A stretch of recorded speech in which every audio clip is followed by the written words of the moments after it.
So, running games can be hard, my fellow DMs. It can be, especially hard when you're running it for people who haven't played this game before.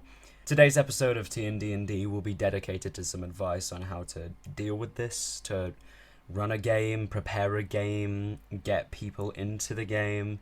So stick around and hopefully I'll be able to help you. This is something pretty close to my heart, having played with two different groups that were entirely new, and at one point being the one to shepherd them into understanding the game. Even to this day, occasionally we have new folk coming into my games and such that I have to kind of show the ropes. Sometimes as a DM, I'm a little too busy, just running the game to specifically show them the ropes, because it can be much harder to do so online, which is a predicament. It can be much easier to teach someone to play D&D when they're doing it in person first, personally.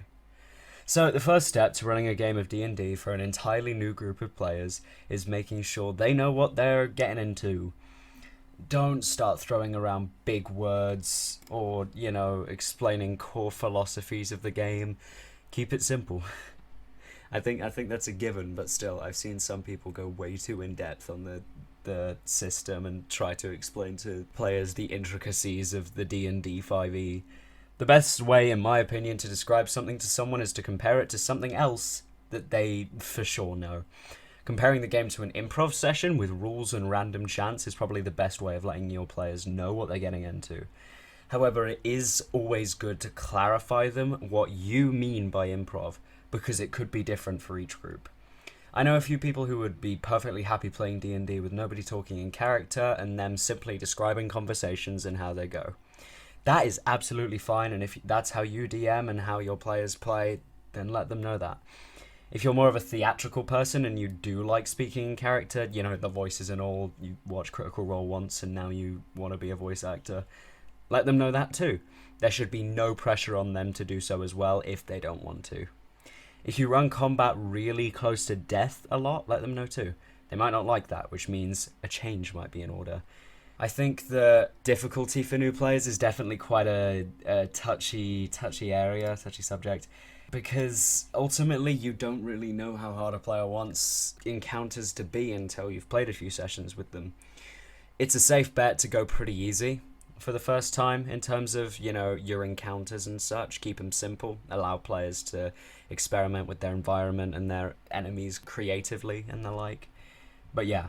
Ultimately, new people to D&D might not even come in wanting to play a character in any capacity, and that's fine. Some people don't come to play D&D to be a character. Sometimes they come in so that they can roll dice and kill things with their features. But as they go in, that stance might change. It all depends, really. So, teaching is probably the most difficult thing to do, because often players will ask, how do I play? The tricky thing is that there are too many components to the game to really say, that's all for you to understand. When people ask me this, I have a pretty normal response. Tell me what you want to do and I'll tell you if you can or not. We'll figure it out. We'll work out if I think you'll be able to do it. They might get confused, which is normal. They'll probably be thinking, but isn't this like a board game? Those have rules, right? The thing is, a new player's job isn't to know the rules. They only need to know their character and understand what they're playing. This means paying attention to players in the DM and taking in what they're trying to put forward. A player doesn't need to memorize the 8 billion player handbook rules to have fun in any way. They simply need to sit down and have fun with their friends. It's your job as a DM to make sure that the rules happen and that you broadcast well to the players what they can do. The only thing that the players should maybe understand is how combat works, that they, at early levels, can do a lot of different things on their turn. Describe to them what an action is and how movement works. They're the two key features. And yeah, combat is where players start getting confused, because it has a buttload of different layers. I think at the start of the game, I thought that two-weapon fighting you could just do with anything. Like, a barbarian player was walking around with a great axe, but then every turn was also using their bonus action to hit with a hand axe. I'm like, that doesn't sound right, but I'll let it fly. And I was doing it all wrong as well. I was thinking that, you roll the second attack with a negative to hit, but the damage is still the same. Which is honestly how I think it should function, but yeah. Definitely a lot of hiccups on that side, because there's so many components to what a player is doing. And I think that it's important to maybe at the start of the game, if a player asks if this is possible, look it up. And then once you've looked it up, ask the player to retain that information. Ask them, hey, I'm going to forget this. Can you remember it for me? And they'll go, oh, yeah, sure. They might write it down, or they might forget it. And if so, then you remind them again. And if they keep forgetting, then you get mad at them and throw shit in their face. Maybe not that. The point is, no one needs to know all the rules. You need to have the player's handbook at hand, I think, so that you can whip it out and then quickly check, Or if you're the kind of DM that I am, you go, I can't remember the rule, here's what makes the most sense. And then, yeah, that's how I do it. I generally don't like to waste time on that sort of stuff. I'm preemptively taking out the player's handbook when the party are even discussing going to a shop, so that once they do, I have the prices right there so that I'm ready. That sort of stuff. A player should know what their character can do, generally, in terms of combat and their abilities and such. I think that they might not necessarily understand to start off with that their character is not going to be amazing at everything. That -2 to intelligence has come at a good cost, because now suddenly, when they need to make the history check, they roll a -1. So yeah, that's the kind of stuff that can happen sometimes. And players are going to learn that. Let them know that there's some limits to what the players can do. Most likely you should be starting them at levels 1 or 2. You should, if they're new. If you're not, then ouch. So be sure that they know they aren't Superman right now. They don't have their flight powers. They don't have animation. They can't just snap a finger and destroy everything. They're not Saitama or nothing like that. So make sure that they understand that mostly at the start of the game, they're normal people. Sure, they're badass heroes on a quest to save the blank, but right now, they're most probably normal people with some good talents. I definitely advertise that they're going to get stronger as they go, perhaps make leveling a lot faster to give them a taste of that sweet progression. But at the same time, it's kind of a balance of, they're taking in too much information at once. I definitely say once you feel like they understand their character, pile a level on. That's kind of how I do it. When they finally learned everything and they feel like they're comfortable in this character's shoes, give them something else to do. Then they'll constantly be thinking on the fly again until they get comfortable. And then they go again, and then yada, yada, yada, yada, yada. Because the way D&D works is that you get something cool every level. And if it isn't a class feature, then it's a spell. And if it isn't a spell, then it's, if you're not getting a class feature at, like, every level as a goddamn barbarian or something, then something's going wrong. I think they do. ASIs can kind of fill out the bill. So, this is a big question that I have a lot of experience with. What do I run? This is probably a pretty big deal. It can be pretty tough to come up with a compelling story for a bunch of new people who might not even be there to enjoy your story at all.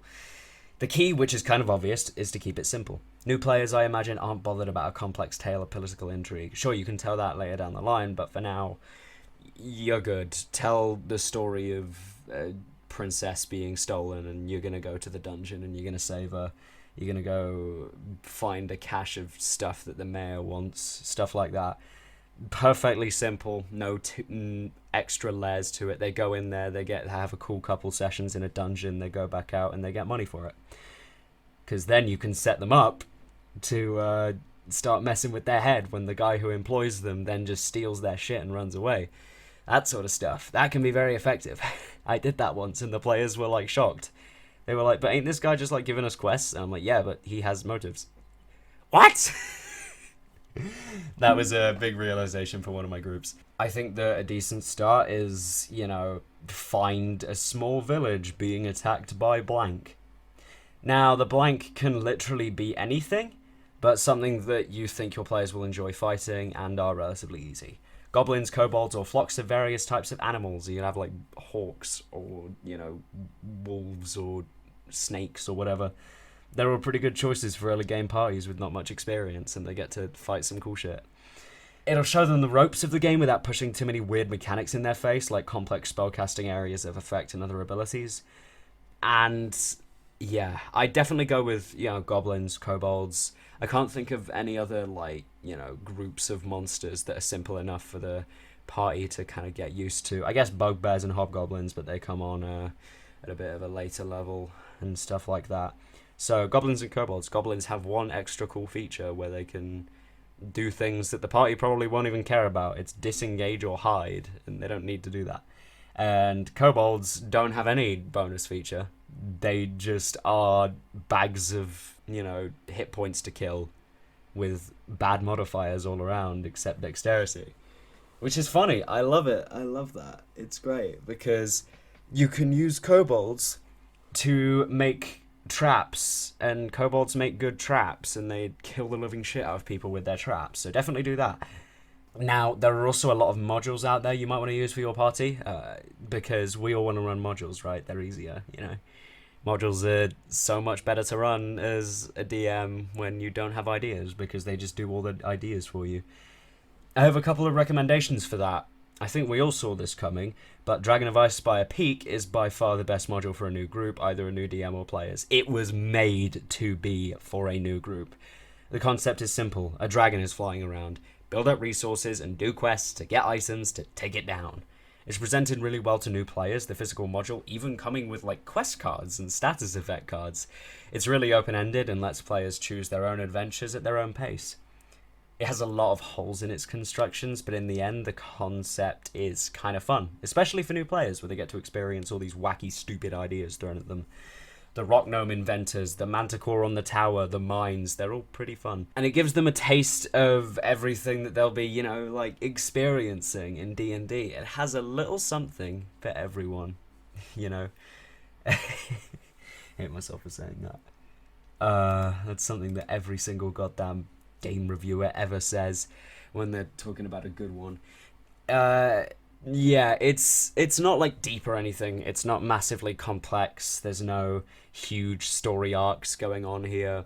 I think there were more books to continue it or something. But in the end, it's a fun little light-hearted adventure to get your players into if they're starting D&D. The other module that comes to mind for new players is Waterdeep Dragon Heist. It's a pretty simple concept of a module, and it's really open-ended, letting the players do basically whatever they want in Waterdeep. It gives them a house at level 2, which they can renovate into a tavern, or anything else really, and run a business if that's their jam, which it was very much their jam in my campaign, where one of the characters literally left the campaign to go and just run a business. The story the module tells is pretty complex, but it only requires a surface understanding to enjoy, in my opinion. It's hot potato with the MacGuffin, and everyone wants it. And yeah, it has room for any sort of character and can turn into a massive campaign should you feel so inclined. There's a couple of other modules that I think are advertised towards more new players that I don't have enough experience with, frankly, to talk about, and some that I'm just not a fan of. Other modules are a little more complex. If you need some advice on running any modules that you might want to run for a new group, we have a Waterdeep Dragon Heist series that you can check out for some help. We also have Icewind Dale and Curse of Strahd. Curse of Strahd I wouldn't recommend for a new group, maybe for people who've played a few sessions and kind of understand the game a little bit and understand that they can die. That's a key thing that new players are going to have to slowly understand, that their characters are very much mortal and you can't respawn. They kind of know that. They kind of know going in that I'm probably if I die I think I'm dead for good, but it never occurs to them. It never feels like that until it happens, really. Or at least where they've kind of experienced it with someone else, etc., etc.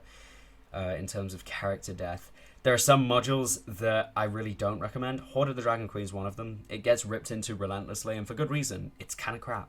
I, at one point, recommended it to a new DM to run, but they didn't understand what the heck was happening. We didn't understand what the heck was happening. It was still fun, because we made it fun, but we could have just played a better module and had better D&D.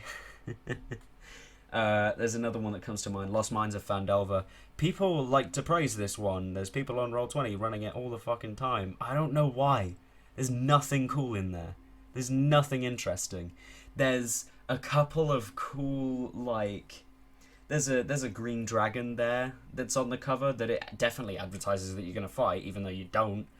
You fight a drow wizard guy.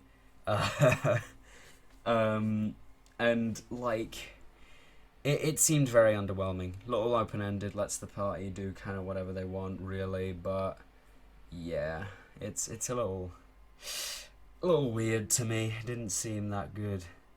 Plus, apparently the first encounter in the game is absolutely fucking lethal. I joined like 2 sessions into one at a game store or something, and apparently they'd gone through that section, and I read up on it afterwards. I think it's just 4 goblins, but they get a surprise round on you that in the book lets them basically get a free turn on you, which is awful. I guess it's like teaching the players about armor class before they get into initiative. But no, that's lethal. They could jump the wizard and kill him, just straight up. So, yeah, it doesn't sound that good of a module to me. Or the Dragon Queen as well, it's far too open-ended. You go all over, the Swords Coast and stuff. That's kind of cool, I guess. But it doesn't give you too much information on any of it. It just gives you information on what the quests are. And it kind of expects the party just instantly go along with them. I, as a wizard player, I wanted more spells, and the DM was like, I don't know, man. It doesn't tell me anything about this. And he was a new DM, and I'm like, oh, man. So then he put one together because I sent him the Waterdeep one. He was DMing in a group of entirely new players, bar me, I think. And not a great module to start on, I think. Hopefully that was somewhat helpful for you. I have some decent experience running games for new folk, and my advice should have translated okay. I've run games for all sorts of different groups. I've run it for the acting crowd, because I am an actor, and I do a college course for acting. And the group that I was with before, we all got together and played D&D, which spoiled me. And then I have also DM'd a group of, stereotypical nerds. The ones that are really smart and stuff, and they were really good at problem solving and shit like that. They didn't lean into the roleplay as much, but yeah, it was pretty cool. I think the next episode I do will most probably be starting DMing. Like I did a episode on like starting a campaign, but not specifically DMing. I'm not fully sure if I've actually done an episode on that. If I have, sorry, I'm wrong. But look for that next week, maybe. In any case, if this was helpful to you, give us your love. Like, comment, subscribe, etc. We also have, a Discord, which you can find in the description. You can talk to me on there. I like to talk to the people on there. Thank you for listening, and stay tuned for the next one. Bye!